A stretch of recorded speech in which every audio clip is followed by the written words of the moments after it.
CM योगी संगम नगरी पहुंचे और महाकुंभ से जुड़ी हुई तैयारियों का अपडेट लिया। मुख्यमंत्री योगी ने टेंट सिटी का जायजा लिया, साथ ही अधिकारियों को समय सीमा के भीतर सभी कामों को पूरा करने के निर्देश दिए। सीएम योगी ने SRN hospital, new OPD block और बर्न वार्ड का भी जायजा लिया। मुख्यमंत्री ने अधिकारियों से मेले की तैयारियों के बारे में भी चर्चा की।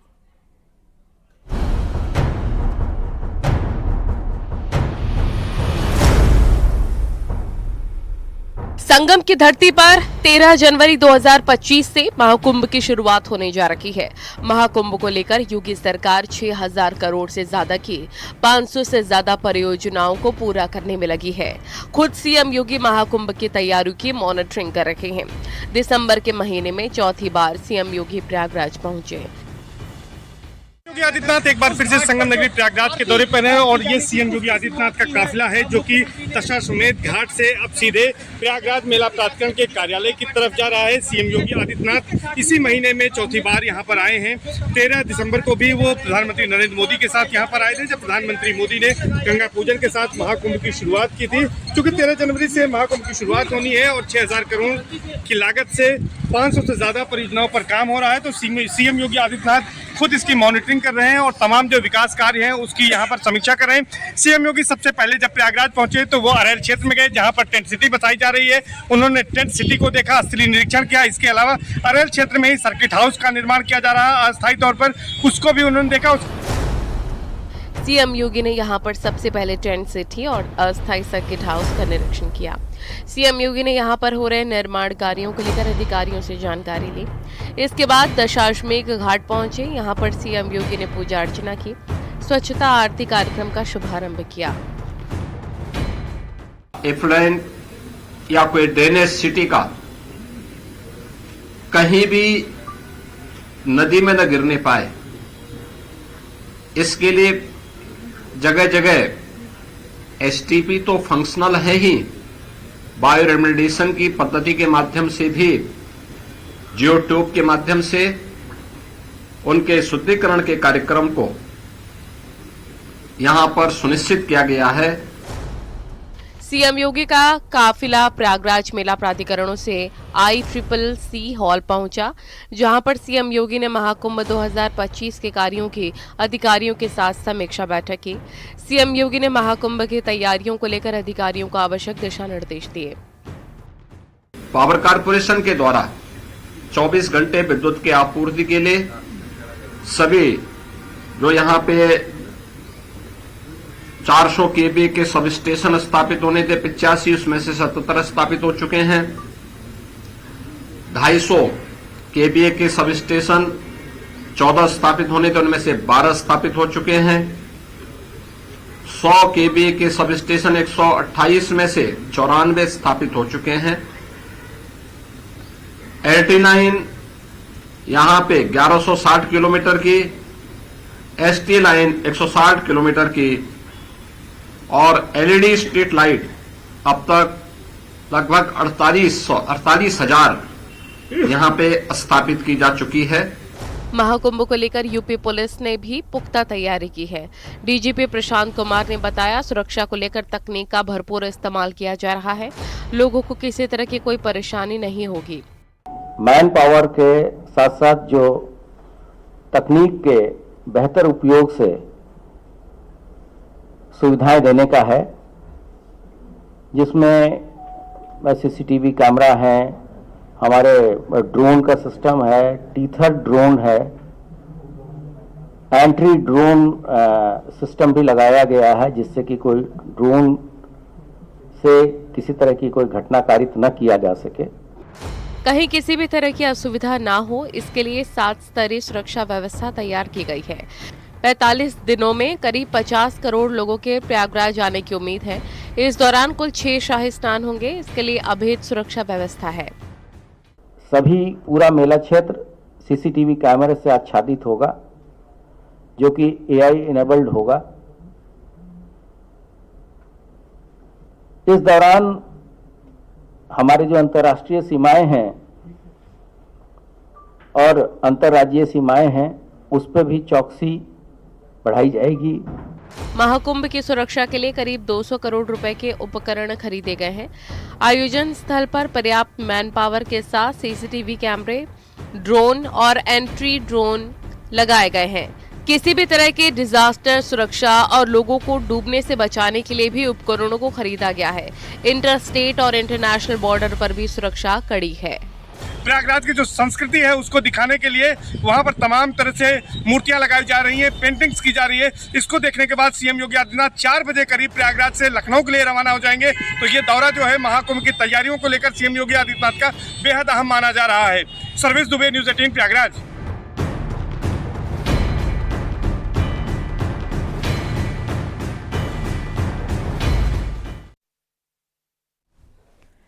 कथावाचक देवकीनंदन ठाकुर ने महाकुंभ में गैर सनातनियों की एंट्री को लेकर बड़ा बयान दिया। उन्होंने कहा कि जो भगवान राम और कृष्ण की पूजा ना करे उसे महाकुंभ में नहीं जाना चाहिए। जो संतों को ना माने वो ना आए।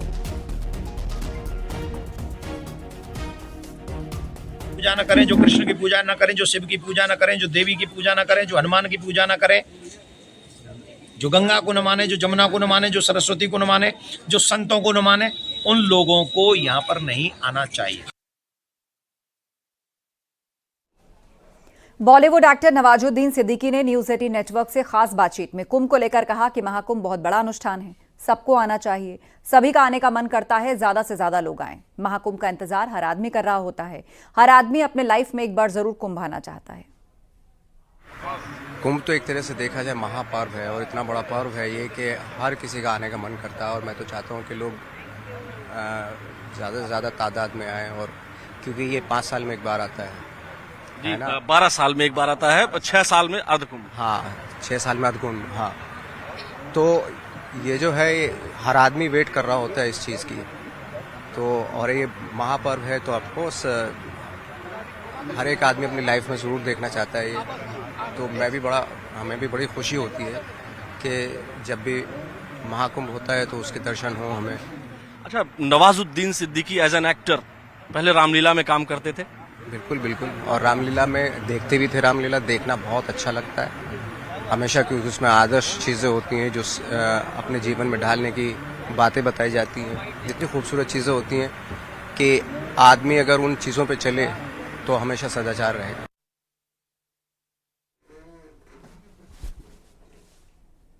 और देहरादून से खबर है, निकाय चुनाव की तारीखों का ऐलान हो गया है। 23 जनवरी को निकाय चुनाव की वोटिंग होगी, 25 जनवरी को निकाय चुनाव का रिजल्ट आएगा। 27 दिसंबर से 30 दिसंबर तक होंगे नॉमिनेशन। 31 दिसंबर 1 जनवरी तक नॉमिनेशन की जांच होगी। नाम वापसी की आखिरी तारीख 2 जनवरी होगी। निकाय चुनाव की आचार संहिता लागू हो गई है। तो देहरादून से बड़ी खबर, जहां निकाय चुनाव को लेकर डेट्स अनाउंस हो गई हैं, कब वोटिंग होगी, कब काउंटिंग होगी। दीपांकर भट्ट हमारे सहयोगी जुड़ चुके हैं। दीपांकर, विस्तार से बताइए। क्योंकि आज फाइनल लिस्ट जारी हुई थी आरक्षण के बाद और अब तारीखों का ऐलान हो चुका है। हालांकि 5 बजे एक ऑफिशियल प्रेस कॉन्फ्रेंस यहाँ पर निर्वाचन आयोग की तरफ से की जाएगी, लेकिन उससे पहले डेट सामने आई है। तो 23 जनवरी को वोटिंग होगी। 1 साल के इंतजार के बाद अब जो इंतजार था निकाय को लेकर, 23 जनवरी को वोटिंग और 25 जनवरी को रिजल्ट, यानी 26 जनवरी से पहले पहले निकाय के चुनाव यहाँ पर कंप्लीट हो जाएंगे। और चाहे वो नगर निगम हो, नगर पालिकाएं हो या नगर पंचायतें हो, सभी जगह एक दिन वोटिंग होगी 23 तारीख को। 27 से 30 तक नॉमिनेशन कर पाएंगे, यानी बहुत कम वक्त है। और अगले आज 23 तारीख है तो 24, 25 और 26 यानी 3 दिनों में पार्टियों को अपने उम्मीदवार घोषित करने होंगे कि नगर निगमों में कौन कौन उम्मीदवार होगा, चाहे बीजेपी हो या कांग्रेस हो। और क्योंकि 4 दिन नॉमिनेशन के लिए समय बेहद कम है, तो दोनों पार्टी का दावा है कि उनकी तैयारियां पूरी हैं। जो रिपोर्ट्स हैं ऑब्जर्वर्स की वो उनके पास कंप्लीट है। लेकिन हाँ, एक जो फाइनल इंतजार था कि निकाय चुनाव उत्तराखंड में होंगे या सरकार उन्हें टालने की कोशिश कर रही है, ऐसे विपक्ष की तरफ से आरोप लगाए जा रहे थे। तो फाइनली अब जनवरी में निकाय चुनाव होने जा रहे हैं, आज तक 23 जनवरी को। बिल्कुल, और निकाय चुनाव की तारीखों का ऐलान हो गया है। उत्तराखंड में 23 जनवरी को चुनाव की वोटिंग होगी और 25 जनवरी को निकाय चुनाव का रिजल्ट आएगा। और उससे लेकर भी 27 से 30 दिसंबर तक नॉमिनेशन होंगे। 31 दिसंबर 1 जनवरी तक नॉमिनेशन की जांच होगी और नाम वापसी की अंतिम तारीख भी जो है वो 2 जनवरी रखी गई है। यानी कुल मिलाकर एक बार फिर से उत्तराखंड में चुनावी बिगुल बज चुका है। दीपांकर भट्ट हमारे साथ लगातार हैं। दीपांकर, किन मुद्दों को उठा रहे हैं पक्ष और विपक्ष, किन मुद्दों के छाए रहने की संभावना इस निकाय चुनाव में है? की अगर तुलना कर लें तो पिछली बार 8 नगर निगम थे, जिनमें से 6 बीजेपी के पास थे और 2 कांग्रेस के पास थे। इस बार नगर निगमों की संख्या 11 है और बीजेपी का यह दावा है कि जिस तरीके का होल्ड 47 विधायकों के साथ बीजेपी का इस वक्त पर है, उस होल्ड को बरकरार रखेगी। और खासतौर पर जो बड़े नगर निगम, चाहे देहरादून हो, हल्द्वानी हो, रुद्रपुर हो, काशीपुर हो, या फिर पहाड़ में जो नए नगर निगम बने, श्रीनगर हो, पिथौरागढ़ हो, अल्मोड़ा हो, इन सभी जगहों पर बीजेपी का यह दावा है कि हम मजबूती के साथ लड़ेंगे। लेकिन कांग्रेस को और बीजेपी को दोनों के लिए एक परीक्षा इस लिहाज से भी है कि ठीक यहां से 2 साल के बाद विधानसभा का चुनाव होना है और निकाय चुनाव कहीं ना कहीं तस्वीर ये जरूर दिखाएगा बीजेपी और कांग्रेस को कि उनकी तैयारियां किस तरह की है, पब्लिक का रुझान किस तरफ है। और खासकर शहरों का ये चुनाव है क्योंकि नगर निगम, नगर पंचायत, नगर पालिका है, तो वहां का वो इस तरीके से इफेक्ट करता है। पुष्कर सिंह धामी सरकार ने 3 साल में जो काम किया, वो काम क्या जनता को पसंद आया, एक उसका भी यहाँ पर मैंडेट सामने नजर आएगा। तो बहुत इंपॉर्टेंट, क्योंकि कुछ महीने बाद पंचायत चुनाव होना है और फिर फाइनली विधानसभा का चुनाव होगा, तो इन सभी पर हमारी नजर रहेगी कि क्या कुछ रहता है। लेकिन फिलहाल बड़ी खबर यही है कि जिस निकाय चुनाव का इंतजार लंबे वक्त से हो रहा था, उसकी तारीख अब 23 जनवरी को घोषित कर दी गई है। बिल्कुल, तारीख घोषित कर दी गई है। निकाय चुनावों की तारीखों का ऐलान हो गया है। 11 नगर निगम उत्तराखंड के अंदर हैं और 43 नगर पालिका, तो इन सभी पर चुनाव होना है, वोटिंग होनी है। लोकसभा चुनाव दीपांकर, उसके बाद उससे पहले विधानसभा चुनाव, फिर लोकसभा चुनाव, लगातार बीजेपी जीतती रही है। तो ऐसे में निकाय को जीतकर भी बीजेपी एक रिकॉर्ड बनाना चाहेगी। तो ऐसे में कांग्रेस की जो लगातार हार हुई है, उसके बाद अब कौन से मुद्दों को खड़ा करने की कोशिश बीजेपी के अगेंस्ट मजबूती से चुनाव लड़ने के लिए कांग्रेस कर रही है? दीपांकर,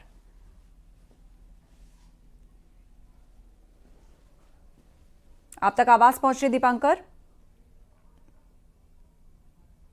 लगता है उन तक आवाज नहीं जा रही है। आप अपना सवाल दोहराएंगे प्लीज? जी, सवाल यही कि बीजेपी जीत की हैट्रिक इस लिहाज से लगाना चाहेगी कि विधानसभा में बीजेपी, लोकसभा में बीजेपी और उसके बाद अब निकाय चुनाव में भी उसकी जीत हो जाए। लेकिन ऐसे में लगातार हार का सामना कर रही कांग्रेस, उपचुनाव में भी यहां पर बीजेपी ने बड़ी जीत दर्ज की है। तो अब यहां पर किन मुद्दों को और किस रणनीति के तहत कांग्रेस आगे बढ़ेगी? बिल्कुल, कांग्रेस के लिए स्थितियां बहुत अच्छी फिलहाल नहीं है यहां पर उत्तराखंड में। अगर हम देखें सिर्फ और सिर्फ बद्रीनाथ का अगर उपचुनाव देख लिया जाए तो वो कांग्रेस से जरूर यहां पर फेवर में गया, क्योंकि वहां पर विधायक पहले से कांग्रेस के थे। लेकिन केदारनाथ का इलेक्शन हमने जिस तरीके से देखा, और मुख्यमंत्री ने कहा कि ये जो केदारनाथ का चुनाव था ये कहीं ना कहीं सेमीफाइनल था और अभी जो फाइनल होगा 2027 में वो बीजेपी के पक्ष में रहेगा। तो कांग्रेस के लिए यहां पर स्थितियां, और जिस तरीके से एक खासतौर पर एक परसेप्शन बीजेपी ने बनाया है, एक बीजेपी ने सेट की लाइन की देवभूमि में हमें किसी भी तरीके से दखलंदाजी स्वीकार नहीं है, या मजारों पर जिस तरीके का एक्शन हुआ या फिर मदरसों पर जिस तरीके का एक्शन की बात अब मुख्यमंत्री कर रहे हैं। तो बीजेपी जिस लाइन पर हिंदुत्व की चल रही है, वहां पर कांग्रेस के पास काउंटर करने के लिए बहुत कुछ यहां पर नहीं है। कांग्रेस की अभी पोजीशन भी इतनी मजबूत नहीं है, वो चाहे आप लोकसभा चुनाव के रिजल्ट्स देख लें या फिर विधानसभा चुनाव का पिछला रिजल्ट देख लें, सिर्फ 20 विधायक इस वक्त कांग्रेस के पास यहां पर है। तो कांग्रेस के लिए पोजीशन मजबूत ना होना, समय बेहद कम होना, क्योंकि आज 23 तारीख है और ठीक 1 महीने के भीतर वोटिंग होनी है। इस 1 महीने में आप किस तरीके से मूवमेंट तैयार करेंगे? बीजेपी का यह कहना है कि हम हर वक्त इलेक्शन के लिए तैयार रहते हैं और बीजेपी में नजर भी आता है। तो उस मैनेजमेंट के अगेंस्ट कांग्रेस का जो मैनेजमेंट वो नजर नहीं आता, तो यह पोजीशन जरूर यहां पर टफ रहेगी। जहां तक बात है विषयों की, तो पुष्कर सिंह धामी ये जरूर बताने में कामयाब रहे हैं कि हिंदुत्व की जिस लाइन पर वो देवभूमि को ले जाना चाहते हैं या देवभूमि के लिए जो कुछ करना चाहता है, चाहे वो जमीनों के बचाने की बात हो या चाहे कड़े भू कानून की बात हो, यूसीसी की बात हो, ये मुद्दे रहेंगे। साथ ही शहरों का जो डेवलपमेंट है, वो चाहे आपने इंफ्रास्ट्रक्चर का डेवलपमेंट हो, चाहे सिटीज में ट्रैफिक की व्यवस्था हो, वो आप किस तरीके से मैनेज करेंगे, चाहे हरिद्वार नगर निगम हो, देहरादून नगर निगम हो, हल्द्वानी नगर निगम हो, या अभी जो पहाड़ के 3 नए नगर निगम बने, श्रीनगर, पिथौरागढ़, अल्मोड़ा, यहां पर आप कैसे पब्लिक को दिखाएंगे। जहां तक छोटी नगर पालिकाएं हैं, वहां पर बीजेपी ये जरूर कोशिश करेगी कि वो होल्ड उनका वहां पर बरकरार रहे। तो कुल मिला के बीजेपी आज की तारीख में यहां पर 20 है, कांग्रेस के मुकाबले आस्था। बिल्कुल बिल्कुल, तो बीजेपी के लिए कहा ही जाता है कि वो हमेशा चुनावी मोड में रहती है। ऐसे में कांग्रेस को एक बार फिर से बड़ा मंथन करना होगा दीपांकर, क्योंकि हाल ही के चुनाव वो गंवा चुकी है बीजेपी के सामने। बहुत सारे मुद्दे उसने उठाए उत्तराखंड के अंदर, यहाँ पे बढ़ते हुए क्राइम का मुद्दा उठाया, यहाँ यूसीसी को लेकर सरकार को घेरने की कोशिश की, लेकिन किसी भी मुद्दे पर वो बीजेपी को अभी तक शिकस्त देने में कामयाब नहीं हुई है। ऐसे में जब निगम की बात आती है तो मुद्दे और लोकल हो जाते हैं। यहाँ की सड़कों का हाल, यहाँ पर म्यूनिसिपल इश्यूज, गड्ढे, पहाड़, पानी, बहुत सारी चीजें जो है वो बहुत अहम हो जाती हैं। तो ऐसे में निगम की बात की जाए और इसके थोड़े से इतिहास में हम जाएं तो निगम के रिकॉर्ड में कांग्रेस और बीजेपी किस पर कितना भरोसा जनता अभी तक जताती रही है? बिल्कुल, अगर सबसे बड़ी बात अगर हम करें, देहरादून नगर निगम जो 100 वार्ड्स का नगर निगम है, 2019 में जब त्रिवेंद्र सिंह रावत मुख्यमंत्री थे तो 40 वार्ड इसमें नए जोड़े गए, 60 से लेकर 100 किया गया, बड़ी आबादी को इसमें जोड़ा गया। और अगर 15 साल की बात करें, 3 मेयर अभी तक यहां पर देहरादून की अगर बात करूं राजधानी की, तो 3 मेयर यहां पर बीजेपी के आए।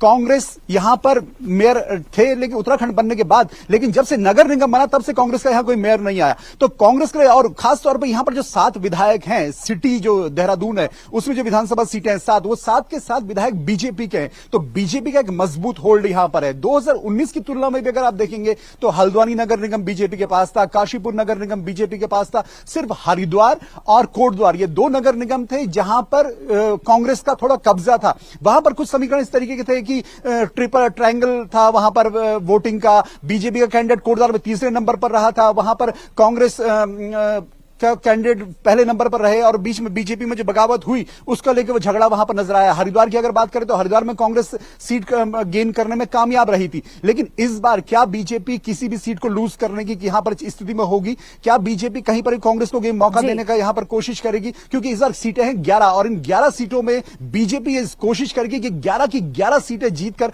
वो ये मजबूत मैसेज दे कि वो शहरों में भी मजबूत है, और जब पंचायत चुनाव आएंगे तब भी बीजेपी मैसेज देने की कोशिश करेगी कि हम गांवों में भी मजबूत है, ताकि 2027 का जब चुनाव आए तो जो मुख्यमंत्री पुष्कर सिंह धामी लगातार कह रहे हैं कि फाइनल भी हमारा होगा 2027 का, तो क्या तीसरी बार जिस तरह की दूसरे राज्यों में हरियाणा में हमने देखा, तो क्या उत्तराखंड में बीजेपी वापस आती है?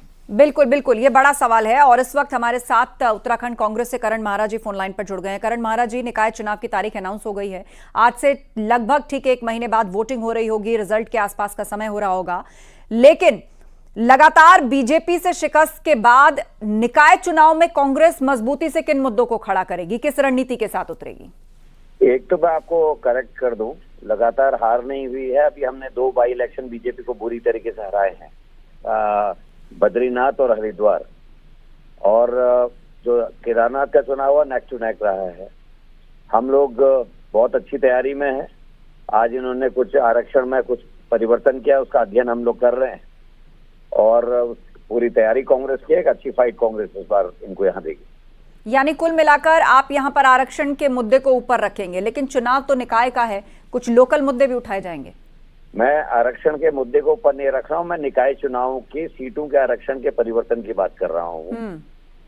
और मुद्दे हमारे अंकिता भंडारी से लेकर किसानों की हत्या से लेकर SSSC भर्ती घोटाला, पटवारी पेपर लीक, उसके अलावा जितने भी कांड हो रहे हैं इस समय उत्तराखंड में, उन सारी चीज, चाहे केदारनाथ में सोने की चोरी है, चाहे मोदी जी के द्वारा हमारे गर्भगृह के नियम तोड़ना है केदारनाथ बाबा के, चाहे हमारे शंकराचार्य जी का अपमान है, इन सभी विषयों को हम प्रमुखता से उठाएंगे। ये सारे मुद्दे आपने लोकसभा चुनाव में उठाए, विधानसभा चुनाव में उठाए, लेकिन दोनों का नतीजा सामने है। एक बार फिर से क्या आप इन्हीं पर दांव लगाएंगे? हम लोकल इश्यूज के साथ इनको भी उठाएंगे, हमारे लिए इम्पोर्टेंट इश्यू है। आपके लिए हो सकता है ना हो, पर मेरे लिए केदारनाथ के सोने की चोरी की घटना, SSSC और अंकिता भंडारी बहुत इंपॉर्टेंट इश्यूज हैं। लेकिन ये सारे, मेरा सवाल आपसे ये था कि इन सारे मुद्दों को तो जनता ने नकार दिया, आप इस पर नतीजा देख चुके हैं, आपने इनको लोकसभा में भी रखा। यहाँ पर मैं आपको फिर करेक्ट करूंगा, जनता ने नहीं नकारा है केदारनाथ में। लेकिन जीत तो बीजेपी की हुई ना। 22,000 के अगेंस्ट 20,000 वोट एंटी पड़ा है, वो इन्हीं सब कारणों से था। चलिए ठीक है, आपकी अपनी गणना है और आप कह रहे हैं कि लोकल मुद्दों को आप उठाएंगे। बातचीत के लिए बहुत शुक्रिया आपका। जौनपुर में ऐतिहासिक शाही पुल के नीचे दीवार में माता काली जी की मंदिर होने का दावा किया जा रहा है। स्थानीय लोगों ने पूजा पाठ भी करना शुरू कर दिया है और लोगों का दावा है कि यहाँ सैकड़ों साल से काली माता का मंदिर है और विशाल मूर्ति भी स्थापित है, जिसका उल्लेख जौनपुर के प्राचीन इतिहास के पन्नों में भी दर्ज है। पूजा पाठ करने के बाद लोगों ने दीवार में चिनवाई गई मूर्ति को जल्द से जल्द खोले जाने की मांग की है।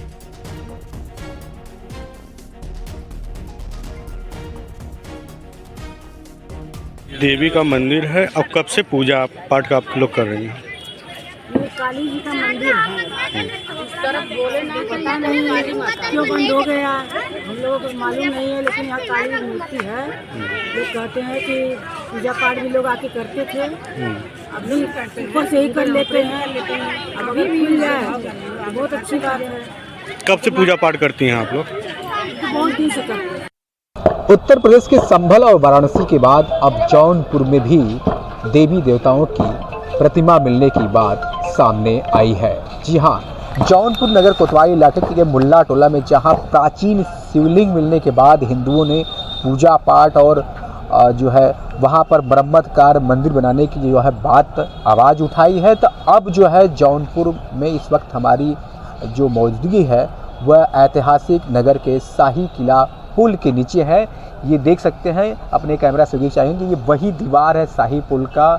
इस पुल के नीचे जो है हिंदू समुदाय से जो जुड़े लोग हैं, स्थानीय लोग हैं, उनका मानना है कि इस दीवार के अंदर जो है विशाल काली माता जी का प्रतिमा है